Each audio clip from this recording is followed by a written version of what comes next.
This is the Why the Last Man podcast on TV Podcast Industries. We're talking about the second episode of Why the Last Man, Would the World Be Kind? When I was pregnant with Kimber, a woman in a hair salon told me I was having a girl. Well, how did you know? I asked her. Girls steal your beauty, she told me. It's true. I was awake all night worried. Would she be pretty? Would she be thin? Would the world be kind to her? Or would it make her feel small? Would she tell me her secrets? Or would she see everything she hated about herself in me? Or worse, would I see everything I hated about myself in her? With James, it was like, I just hope his guts are on the inside.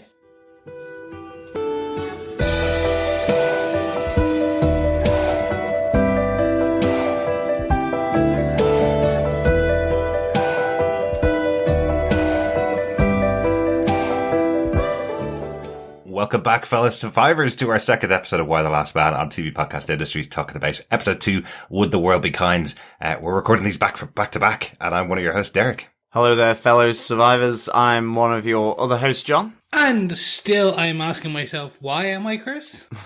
Why are you Chris? Why are you Chris? I'm getting more and more in-depth and philosophical on this. I hope so. Well, we only know that if you will start to ruminate and philosophize around that question. It is. That you're posing. See what it comes from in episode 3. You're going to have to listen through all of episode 2 and wait till the intro for episode 3 to see where this goes. Spoilers, episode 3 is going to be Where is Chris? Bye! As we said, we are recording these back-to-back, episode 1, 2, and 3. We hope you've watched episode 1, 2, and 3 back-to-back, because you probably did push forward as you watched the episodes, because they are intended to be seen as, I think, 3 parts of a whole, the way they were released. I think your first episode is your introduction to the world and what's going on. Your second episode is establishing the characters, and the third episode is going to be pushing forward and how the series is going to progress, I think, is how you'd probably categorize the 3 episodes. But let's get into our discussion about this episode of Why the Last Man?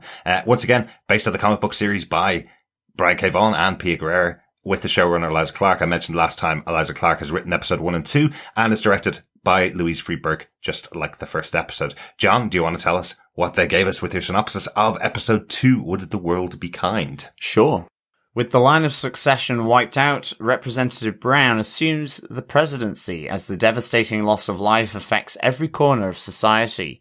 From water provision to food and power, she works with the remaining female representatives to deal with the mounting catastrophes. But some who used to be on the inside of the government, including the president's daughter Kimberly and his senior aide Nora, find that they are now on the outside of the evolving government. Still reeling from her accidental killing of her former boyfriend, Hero Brown confronts his wife and discovers she's just happy he wasn't alone when he died. Meanwhile, Yorick Brown, the last man, is searching the city for his potential fiancée, Beth. After retrieving his monkey Ampersand, he goes to his sister Hero's apartment to decide what to do next. But Agent 355, who has been sent to find Hero, discovers Yorick instead and reunites the last man on Earth with his mother, President Jennifer Brown. Excellent stuff. Yes, the aftermath now of the massive event that happened in episode 1, and things are very different for all of our characters in episode 2, aren't they? The whole world is different at the end of the beginning of this episode. Mm-hmm. Yeah, I mean, it really is. I think, this is, this was an interesting episode for me. I'm not entirely sure, I went with it, what they were trying to do, which I guess was just showing that fallout. And, with the title of the episode, Would the World Be Kind? It's, what is in this aftermath? Is it going to be a kind world, or is it going to be something different, a bit more malevolent? And I guess it's elements of both really here. We see the White House being attacked and breached, and President Brown is not in there, but certainly, there's a lot of confusion, a lot of fear within the society.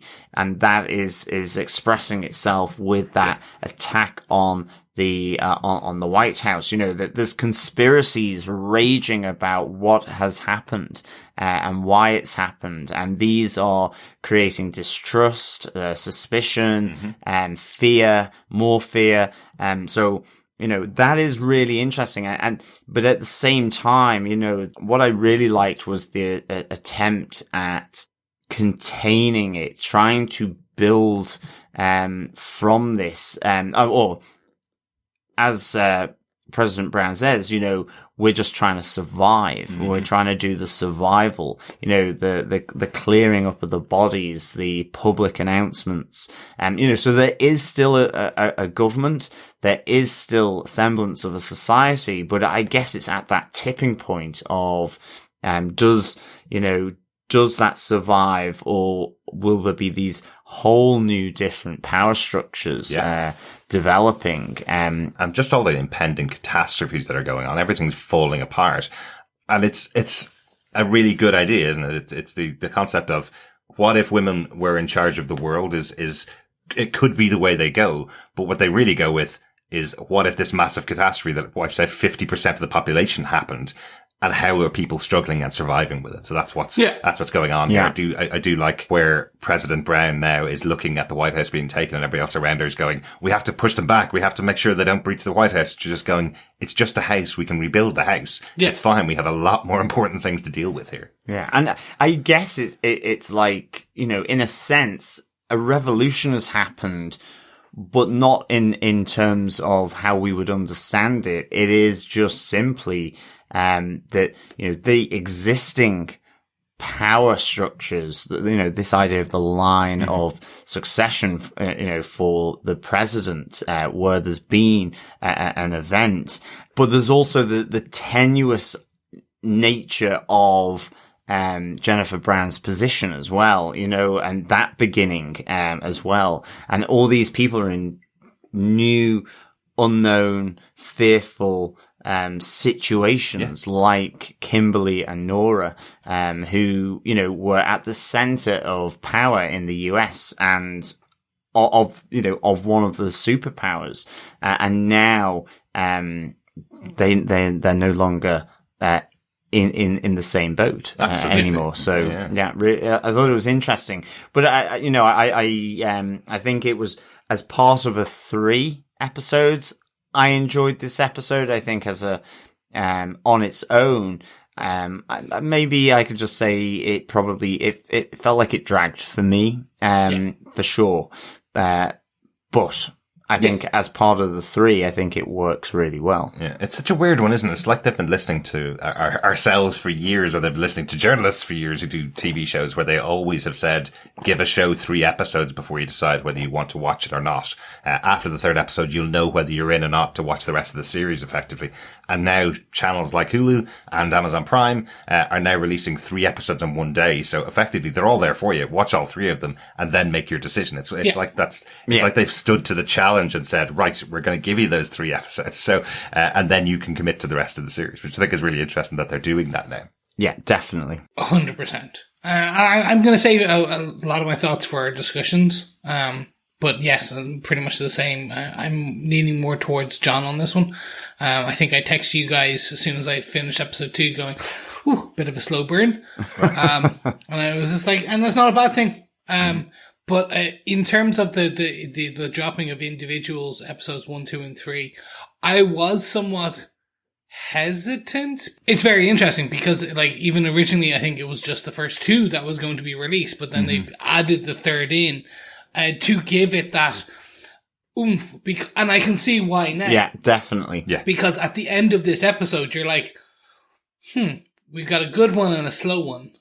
It didn't end with that initial hook that you would like, oh my God, like what? Like that Netflix, I need to let it continue into the next episode just to see, because it very much left it at, okay, I can wait till next week. That's fine. Okay. It just wasn't that insatiable, give it to me now. For you, exactly, Chris, because I think this episode has a massive cliffhanger moment at the end of the episode, and definitely maybe want to watch the other one. The one thing I will say about the episode is so much is crammed in here. There's so much going on. Every character gets a big moment, or every character gets a moment of the episode. We're going to talk about our 3 big moments, the ones that each of us thought were the ones we want to talk about from the episode. But hopefully we'll be able to cover everything that went on, at least enough to talk about. So Chris, do you want to kick us off with your big moment from the episode, the thing that stood out to you? Sure. One of the key aspects for me is Hero and Sam. Right. So, and essentially the journey of Hero throughout this episode. Mm-hmm. So we kind of see Hero, start to struggle with the death of her lover, because she did just find out he was still with his wife. Even though he had told her he was leaving the wife, etc. And we knew that there was a new baby in the scene. So we're introduced back to Hero in these kind of identification centers within New York. Yeah. Of kind of like, hey, if they found the body of the man, they'll bring the proof of life, or in this case, proof of death, I should say. Exactly. So we find her kind of searching, and we're not sure what, where, why, and then it starts to make sense throughout the episode. But we are also introduced to a man, and you're straight away not fully comprehending. It does take a second to understand what. Now, for readers of the comic book, you understand it straight away. But for some others, they may go, I thought, why was the last man? And its introduction, we within the first 10 seconds, they explain that this is the last testosterone that they could get. So you are introduced to Sam and these other transgendered individuals who are trying to survive. And throughout the course of this episode, you have Hero struggle and Sam struggle. Hero is friends with them, obviously being able to get them testosterone, or from some of the medical centers. I think we're kind of led to, suggested that she was able to get them some. Oh, potentially. I know that we saw Sam last episode. He was with Hero at the AA center, so they definitely have that real closeness of a relationship. Yeah. But you're right. I do love the story. I love how it's played out on screen. I think it's absolutely heartbreaking when you hear Sam going, I'm in the city as a trans man, and I used to feel completely free in New York City, and now every time I go outside, I'm getting posed with these questions of, are you a man? And I have to explain over and over again to these people in a city I used to feel safe in. I think it's a really good treatment of what's going on for these characters. Well, and it's even that, he stays with Hero in the city, despite the other guys taking off and taking off with all the testosterone. I think he has one vial left, because they're off to his transphobic grandmother, out in the countryside. And I think that I loved Hero's response and the support that she just briefly gave to Sam in that moment. I thought it was, really, really good. But it was her fault. That was the interesting part. And it was for me, was like, yet again, we see, and I called it out in the first episode, these are problematic children. Yarick and Hero. Definitely. And it was just, it is, alas, poor Yarick. And Hero is the same. They are so flawed characters. How we call it? Flawed characters. And the rest of the world falls around that. I think so. I think they're just dealing with their own thing. And for Hero, it was that, she killed a man, ultimately, in a sense, has gotten a get out of jail free card because of the event. But, for herself, inwardly, it's, I killed him. And no matter what has happened internally, she's got that. And I suspect, that will have to come out at some point to someone in confidence, like Sam. I think with Sam, he's also dealing with the idea that, he's, as Derek has said, he's gone from where, he's in the anonymous big city, in the big smoke, where with diversity and so on. And next thing, he's having to scramble for testosterone with the option of going to a transphobic, grandmother of a fellow, transgender person. And that is what he's dealing with. And, you know, you see that in the sense that they're trying to get their supplies together, and Hero is like, well, I got it's not a Swiss Army knife, but it's the American kind of equivalent with the pliers. I can't remember, you know, the little like Swiss Army knife type thing. Multi-tool. Yeah, something like that. And they go, we've got 3 of those. You were supposed to get gas. And because she's actually not really concentrating on it. So, you know, Sam, I guess, when forced to make the decision because Hero isn't there when they go off, decides to stick with Hero. Yeah. And I just liked her, kind of, you know, realization that it was her fault for not being there, but, you know, is there for him. I thought that was nice. Exactly. How do you think the other storyline of Heroes played out, Chris? At the finding the wife of her boyfriend, giving her closure, I suppose, on the story of her husband. How do you think the reaction of the wife played out? And did you like that? I've never been part of infidelity. I should put that out there. I didn't feel this was No, you true. didn't put that out there, Chris, which is the good thing. But exactly, that's my problem. Well, actually, no, not a problem. But sorry. Anyway, jokes aside, this felt strange for me. Okay. It was the ultimate acceptance straight away of Hero's lover's wife, that she knew there was someone, or she always suspected there was someone new, and it was her, and they were driving around together. Oh, it made all sense.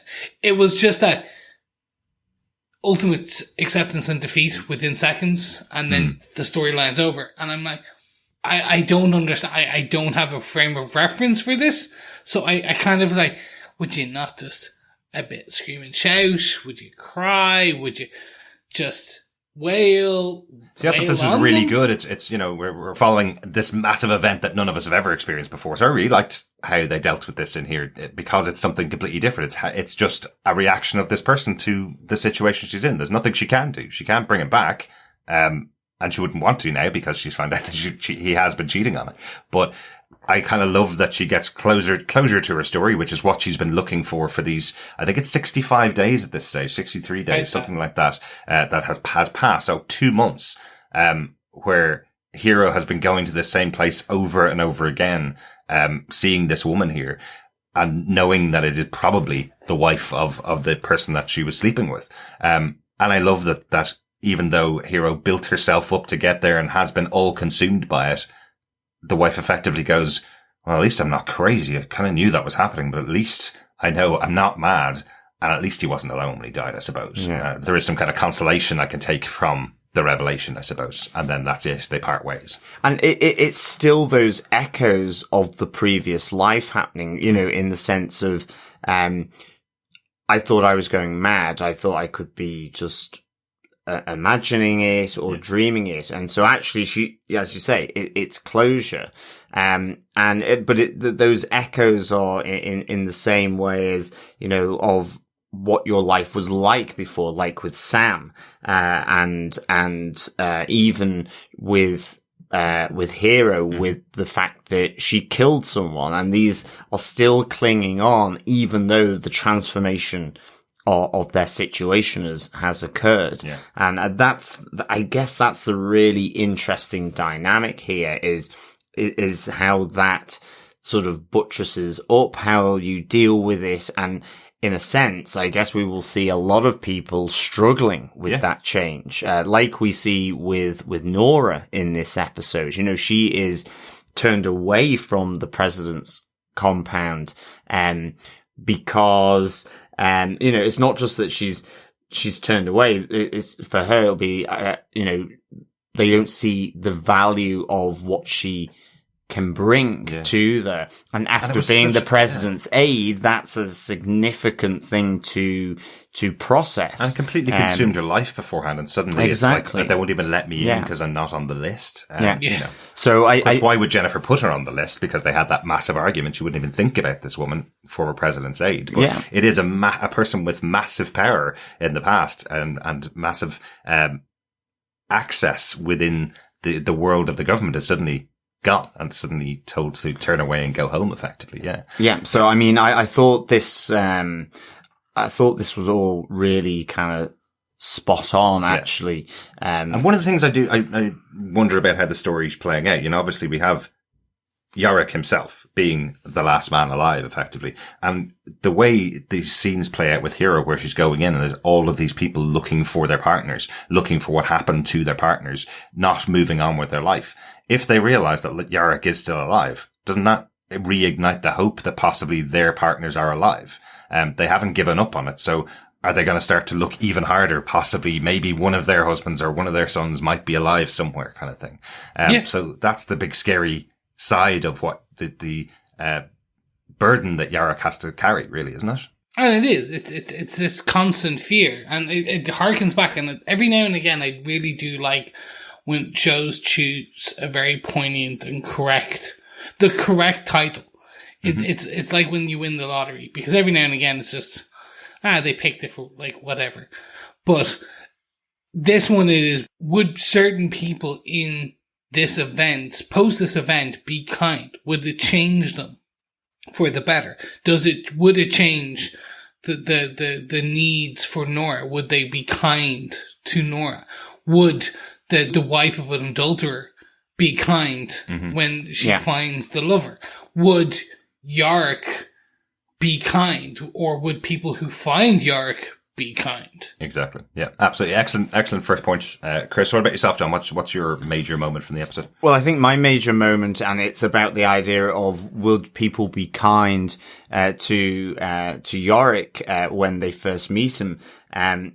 Maybe you could argue I'm the shallow one here, whether it's because I'm picking Yorick again, or whether it's because I'm picking him as naked as the day he was born. In the same way as that not only do the ladies in the laundrette see a man 65 plus days since the event, they see him in, I guess, all his glory as well. And I have to say, you know, I think this was just, from a comedy point of view, I loved this moment. The fact that not only was he being spotted as a man by women for the first time in a world without men, but he was effectively trying to get dry clothes from off the hanger at the laundrette. And this is where you really saw Yorick.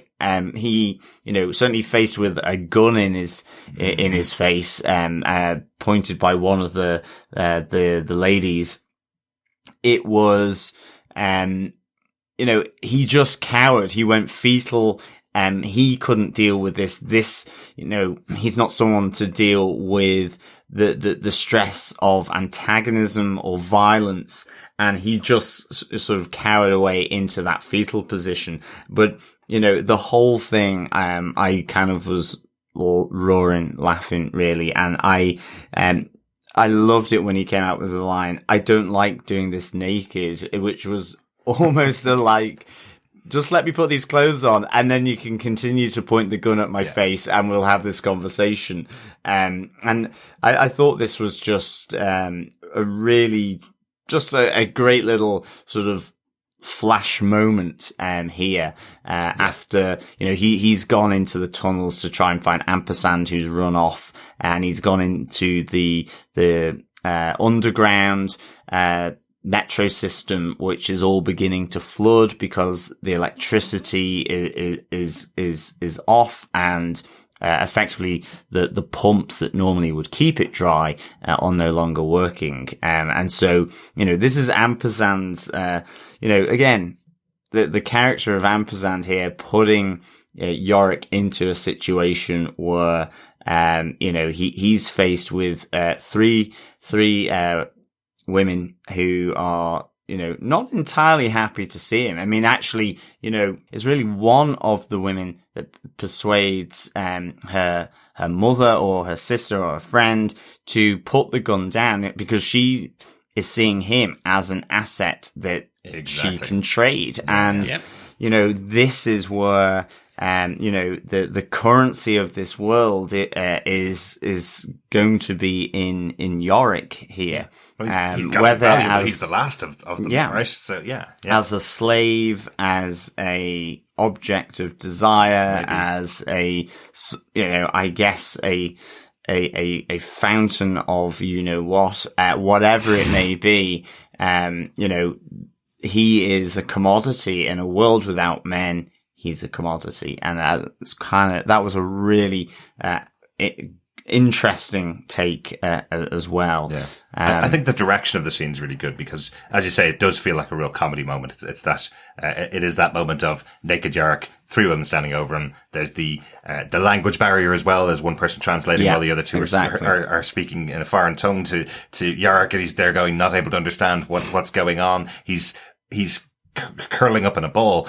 And then I do think it twists a bit more. It does twist into this poor, pathetic Yorick moment where all three of them kind of looking at him going, if this is the last man alive, well, he's not even worth it, almost. And that is kind of the piece of Yorick that is, that we'll see a bit in the show, I think, or have seen a bit in the show. He's not the most worthy survivor, but he is the survivor we have, kind of thing.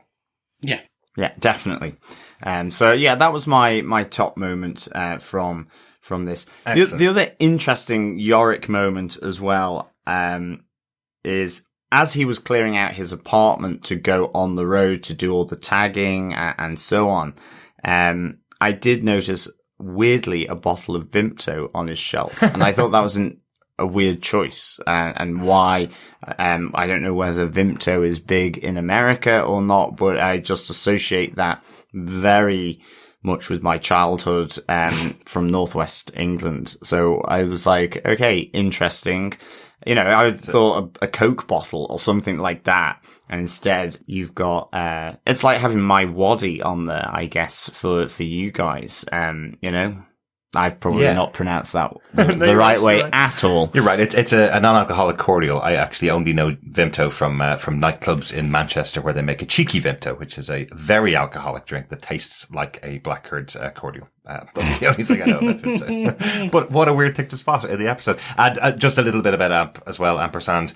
This is very much his character. He gets himself into lots of trouble, leading Yorick, into situations he shouldn't be in, and most of the rest of the gang as well. So I do like that we get to see this early on. We see Amp just running away and leading Yorick into such a difficult situation. This could have been him dead or him captured. So, luckily, the kindest of strangers got him out of it. Yeah, I mean, actually, just on that moment where Yorick goes into the flooded metro system tunnels, and he slips, and I wondered what was going on here. I had images of alligators in the metro system or something about to pop up, or maybe sort of like a shark moment from the aquarium that all escaped into the underground system. Season 2. Well, exactly. And as he comes out of the water, his water in his eyes, it coming down his face, he sees this picture of a man, which is ultimately a poster. Yeah. And that's kind of what freaks him out. He's completely freaked out. He thinks there's a man hiding in the subway, basically. Yeah. So, I love that little moment. But again, not the survivor that everybody may have chosen, but he is the survivor we all have. My big moment from the episode, I promise again, like John, I'm not going to pick the same person or the same point every episode, but I think President Brown really deserves a point in this episode, and particularly her discussion with the former First Lady, Lila Bennett, who is now being effectively held prisoner by the new administration. Again, I love how you play out these impacts. She was formerly First Lady. She formerly had a security detail on her at all times in case there was any threat to her life. So that is continuing because, well, technically she is still the last First Lady, right? So, I love this, and I love that she's going pretty insane by everything that's happened. The idea that her husband, the most protected man on the planet, just dropped dead, along with every other man on the planet, has clearly affected her mind.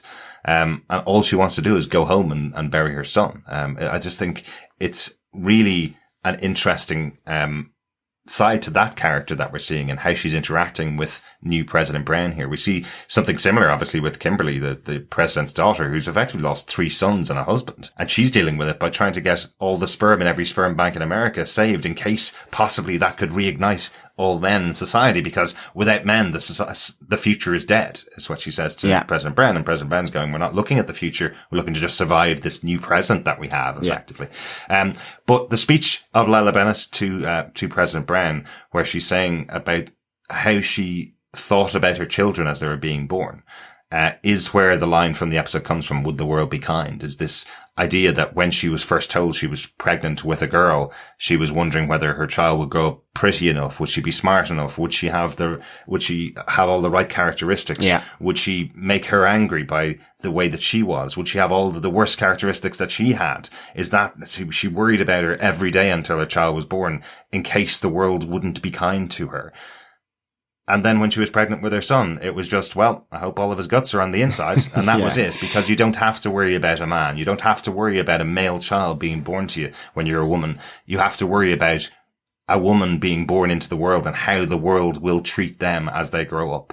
And I think it's a really interesting conversation to have, especially because all that's left now are women in this world. Yeah. And I think that the great thing about how that finishes as well, and on why she feels like this prisoner in this compound with the new administration, is because in the world without men, she now just wants to go home so that she can bury her son who has died in the event. And I found that really emotional from her. But certainly the situation for Lila Bennett is making her go, doolally to some extent, and really sort of lose the plot really of her own sort of reality, really.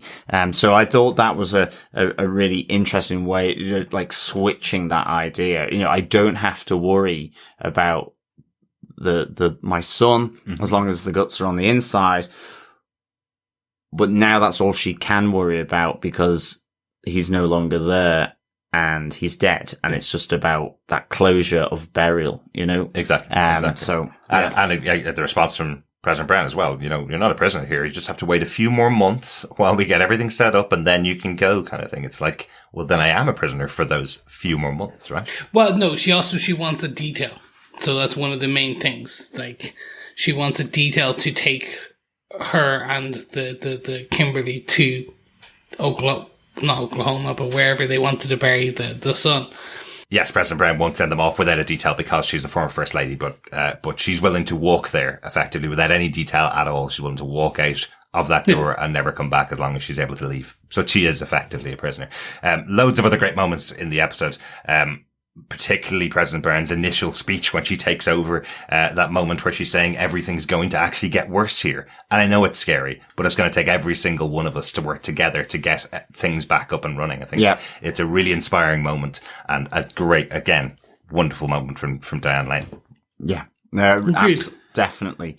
Any other notes from the episode, guys? Yeah, just one from me around Agent 355, because ultimately here we get the first mention of the Culper ring. Yes, we do. So, Agent 355, aka Sarah Bergen, aka her actual real name, is not CIA. She's not FBI. It goes beyond that. A deep covert task force known as the Culper Ring, which will pop up it popped up in the comics certainly. So I'm expecting to see this organization and task force again. What's left of it? Of course, what's left of it? She specifically says to Jennifer Brown that there's nobody that I'm reporting to that has been able to brief you on this, but I report to you now. Yeah. I report directly to the president, and you can give me any order, and I have to follow it. But I'm not trained to brief you. That's all I can tell you, basically. Yeah. And that's the other thing, is that Agent 355 is essentially now the link with the president for Culper Ring, and so has assigned herself to Jennifer Brown and is on the mission to find Hero by the president. And of course, with the ending that when she goes in to Hero's apartment, it's actually Yorick that is there, and is swiftly sort of knocked to the ground to be brought back to his mum. Yes, I do like the first meeting of Yorick and 355 is that she kicks his ass, because that's pretty much the right way to have those two characters meet. That's how it continues on. No spoilers, but yes, she does kick his ass a few more times. Well, you need to look at Yorick. Come on. Yeah, absolutely. One final thing just to mention, when Hero and Sam meet back up towards the end of the episode, Sam is pushing Hero to go to her mother. So while we do have Agent 355 bringing the last man on Earth to meet his new president mom at the end of the episode, we do have that moment that Sam and Hero are no longer leaving the city to go off to the transphobic grandmother. Sam is saying, you need to sort this out. You need to do this favor for me and get me to your mother. More than pushing Hero to go back to meet her mother, he's making sure that she is taking care of her friend Sam. She owes him one effectively. So, so they're also going to be on a journey to Washington, I guess, and you get the understanding about, the strained or complicated relationship that Hero has with her mum with, I won't be halfway sober if I'm around her. Exactly. So yeah. Yeah. Excellent stuff. I think that's it for the discussion about this episode overall. Any final thoughts on the episode? For me, I'll just jump in very quickly.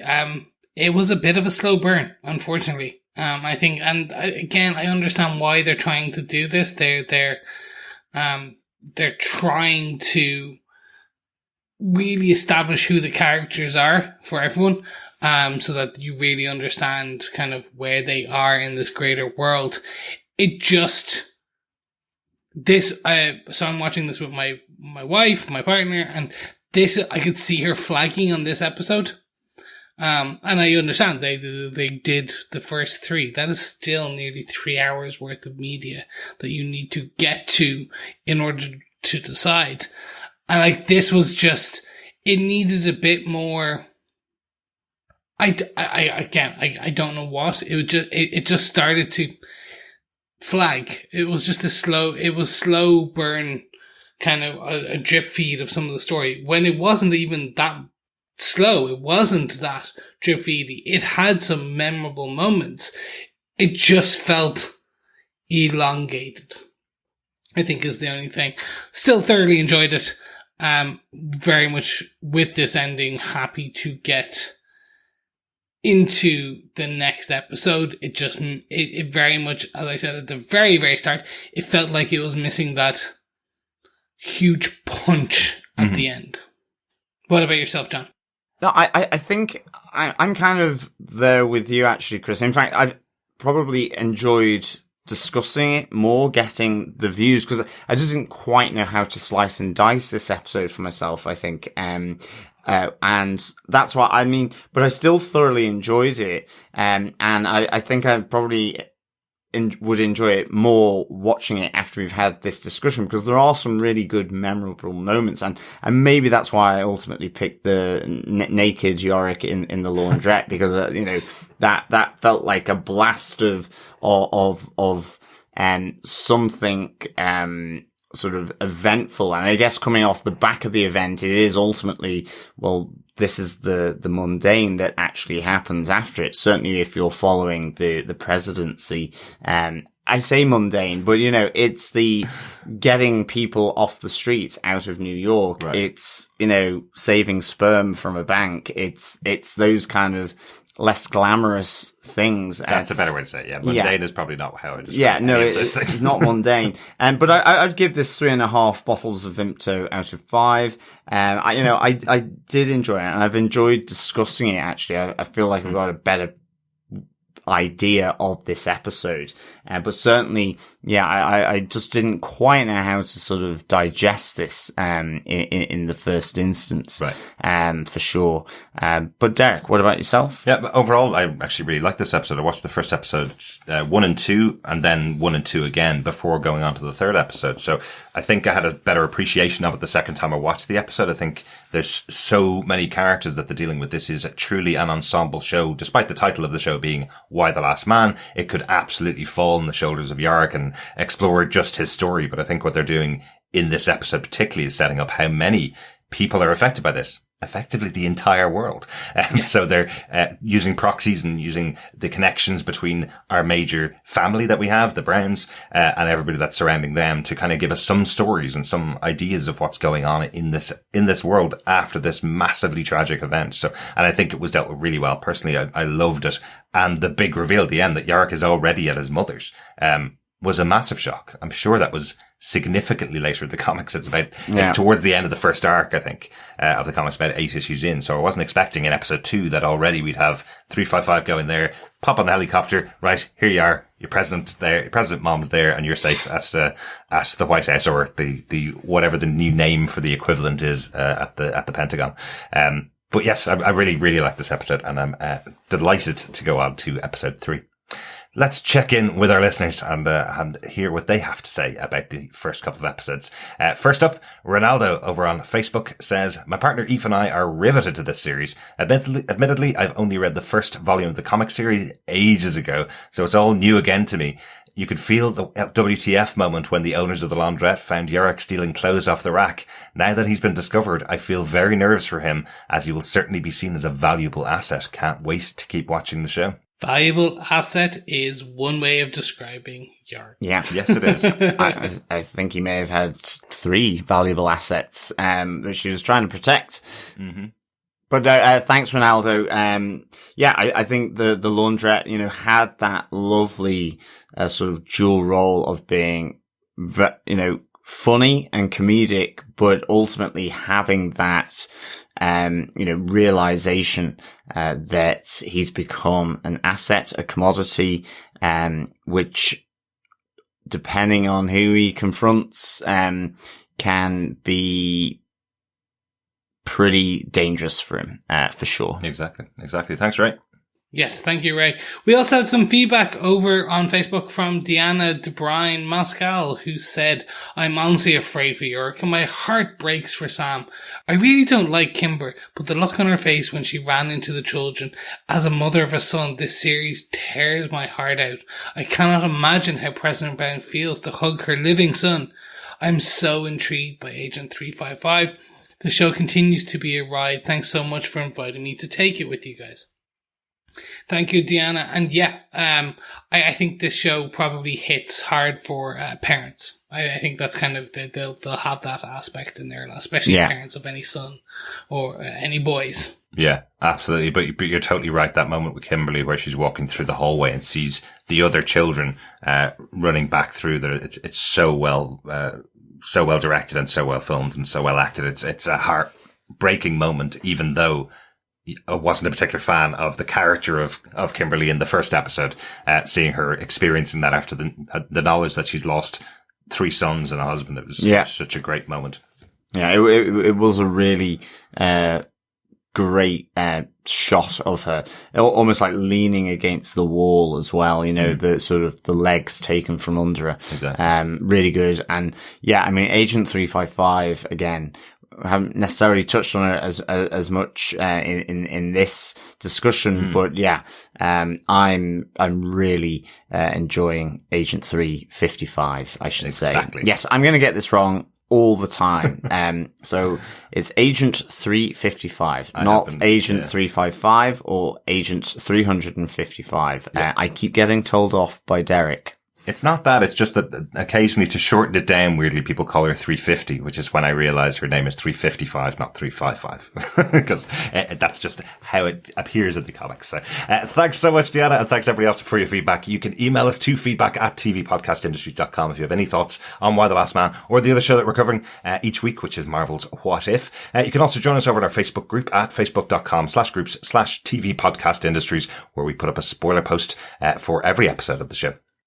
Yes, thank you so much, and we'll speak to you again soon. Yeah, and of course, we will be back next time with Why the Last Man, Episode 3, Neil. So thanks so much, fellow survivors, for joining us in our Episode 2 discussions. And remember, keep watching, keep listening, and keep surviving.